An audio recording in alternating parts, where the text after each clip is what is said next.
Poor boy visits his ancestors' graves, finds map on tomb leading him to an exciting discovery. Who are you? Where do you come from? Asked Mr. Barton. I believe that if we don't know where we come from, we don't know where we are going. And that is what I want you to find out. Dylan Gordon listened to Mr. Barton, then he put his hand up.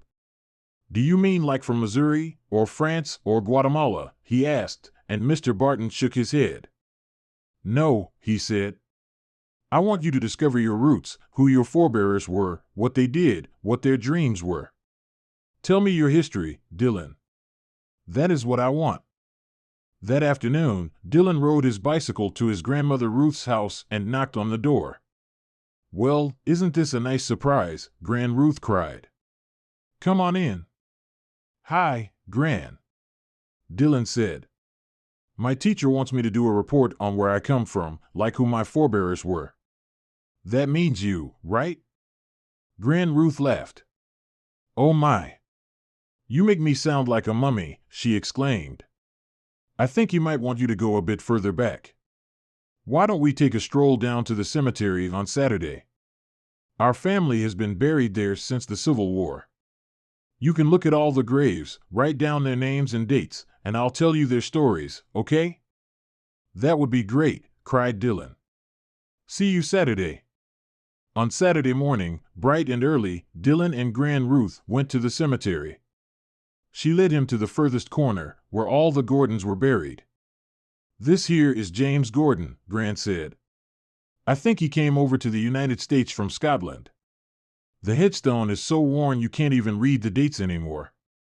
Now this is Andrew Bellamy Gordon.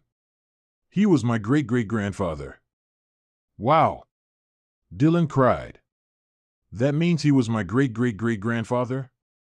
That's a fancy tomb. Was he important? He was an adventurer, Gran Ruth said. He ran off to sea and became a sailor. Then he went to California to join the gold rush in 1849, and the family legend is that he struck it rich. He came back in 1856, and he got married. He bought himself a nice house, and he settled down. But then the Civil War started, and Andrew upped and joined the Union Army. His wife Hannah was pregnant by then, and he told her he'd left enough gold to see her through. He even left her a map, but Hannah couldn't make head or tail of it. So when Andrew died in Virginia in 1862, Hannah had him brought home. She asked the blacksmith to cast his map in bronze, and there it is on his tomb. Wow, said Dylan again. That is way cool. So no one ever found the gold? No, Gran Ruth said. My grandfather tried, so did my father, but no one found Andrew Gordon's gold. Dylan and Gran Ruth reverently cleaned Andrew Gordon's tomb, and he even made a rubbing of the map. Dylan looked more closely at the rubbing. Did you say Andrew was a sailor? Asked Dylan. Yes, said Gran Ruth. Why do you ask? Because there are numbers here on the map. Dylan said excitedly. Sailors used coordinates, right? So maybe that is what these numbers are. Dylan fished out his cell phone and introduced the numbers into the GPS. I think it's somewhere in the woods, Gran, he said. Come on.